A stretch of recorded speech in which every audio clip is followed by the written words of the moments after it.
Hi, it's Will from StormTheCastle.com, and this is a tutorial on how to make a bottle boat. And in this particular one, it's remote controlled. As you can see, what I have here is, let me turn this transmitter on. Actually, the rudder will work by this transmitter. See that? And that's pretty cool. But this tutorial actually is kind of in two sections, all in this one video. I show you how to do that, how I took the parts out of an old remote control airplane, just a cheap one. Or you can take the parts out of an old remote control car, as long as it still works, and do the same kind of a thing so your rudder will be controlled by the remote. But as far as two parts of this tutorial goes, I also show you how to make the recycled bottle boat, you know, the bottle boat. It's kind of nice. A couple of bottles, 2 liter bottles. You can use any size bottle you want. You know, platform, make a little sail, guide wires, put a flag on it, and sail it out. It's just a fun project. You know, it'll take you an hour or so, but if you want to go a little bit further, I'll show you some information about that too. So let's launch into the tutorial. Okay, you take your 2 liter bottles and you glue them together like that, and that's the pontoons of your boat. And then get yourself a piece of something like a piece of wood, balsa wood. You could even use cardboard if you either coated it with something that would make it waterproof or water resistant, or you could even like wax paper it or wrap some kind of a plastic around it and seal it really good. But you know, improvise something, come up with something. This I use some balsa wood, and that's 8 inches by 8 inches. So then you glue that down to the top of that, just like that. Drill a hole in it about 2 inches back. That'll be for the main mast, for your mast, like that. And right in the center there. So you can secure this mast in the gap between the 2 bottles.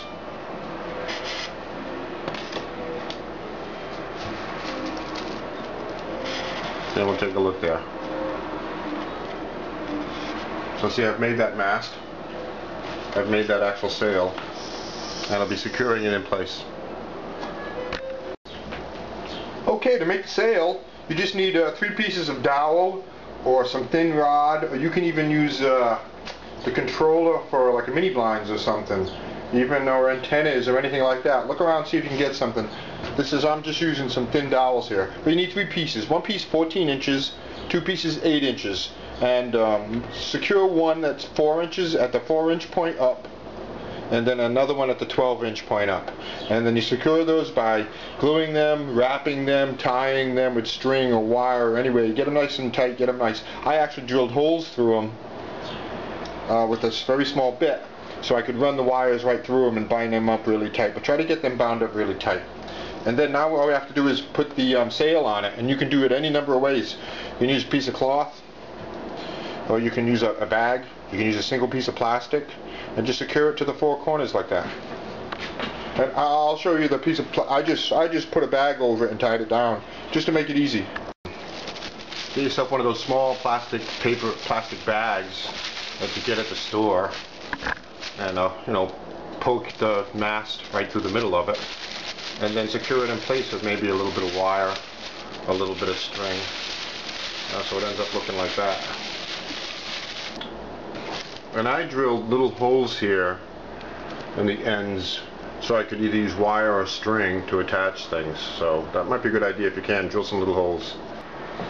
Now I've glued that mast in place here, but you don't want to just do that. You want it to be strong. So you actually want to get in there and glue it down in here too. And get that any way you can. I've been using a glue gun, which is really easy. But you know, any kind of way you glue it, get it nice and secure there. Okay, I drilled little holes in the corners and in the end of the posts, and then I ran some guide wires. You can use string, probably could even use thread, thin wire, something like that, just to maintain its strength, although it was pretty strong without it. So, a couple more things and I'll show you. You can decorate this. Okay, my bottle boat is done here, and it looks pretty good. And you might want to think about adding yourself a little flag at the top. I got a skull and crossbones there, a pirate flag. And one more thing, now you can decorate it any way you want. Glue little miniature figures on there, whatever you want to do. Add some stuff to it, have some fun with it. And if you have some, get yourself some fishing string or some light string. You know, punch or drill a hole in this, or even if you had to, tie it on here. And then connect that to it so as it's sailing around, you can bring it back. Okay, if you've been with me for a while, you might remember this Japanese Zero airplane project that I did quite a while ago. It was one of my earlier airplanes, remote control. And I figured, you know, I'm not using it, I'm kind of tinkering with it. I'm going to take the servos out of this, you know, that operate the flaps in the elevator, and I'm going to use them in the boat. It'll be kind of fun, and I will show you a little bit more about that. Okay, so now let me explain to you a little bit about how I use the electronics in this.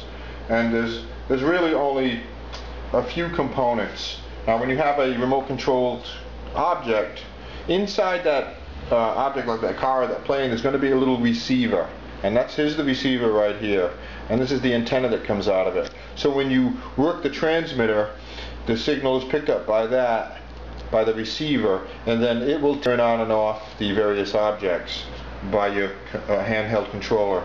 And the little motion is affected by this thing called a servo, and this goes back and forth, and that's where we get our motion from. So that powers that up. And after that, all we need is the battery. So I took the exact battery out of that system. Whatever batteries you need that come with that controlled RC car or whatever it is, you know, use that. So, and I currently don't have it connected. So, and let's take a quick look at how I did this little rudder. So what happens is there's a rod here, and you can see this pushes it, and all this rudder is a piece of balsa wood that I've painted, and it's connected to this is a piece of balsa wood itself, and this is glued right down to this platform so it's strong and secure. This one is taped to that one with two pieces of duct tape. I got a piece of duct tape on this side, a piece of duct tape on this side, so it acts like a hinge, so it'll freely hinge when this controller is operated. So that's really all it is. I can't tell you the specifics of whatever RC control unit you're going to use, but that gives you the basic idea. You've got your receiver with an antenna, you've got your servo unit that makes the motion, you've got your battery, and then you've got your control rod. So you hook that up somehow to that, so the motion of that servo will move your rudder. So simple as that. And I would definitely put a lot of this in some kind of foam or something to keep it watertight, because you don't want water getting on the battery or the electronics or the servo or anything. So I would actually maybe carve myself a little foam thing, put a cover on it. So all of this is pretty much watertight, or at least water resistant. You could even wrap a lot of it in plastic bags with rubber bands, because it's going to be on the water, so it's going to get wet.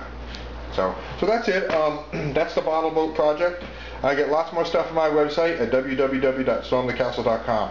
And if you make this, send me some pictures. It'd be great. I'd love to see it. I'll put them on my website.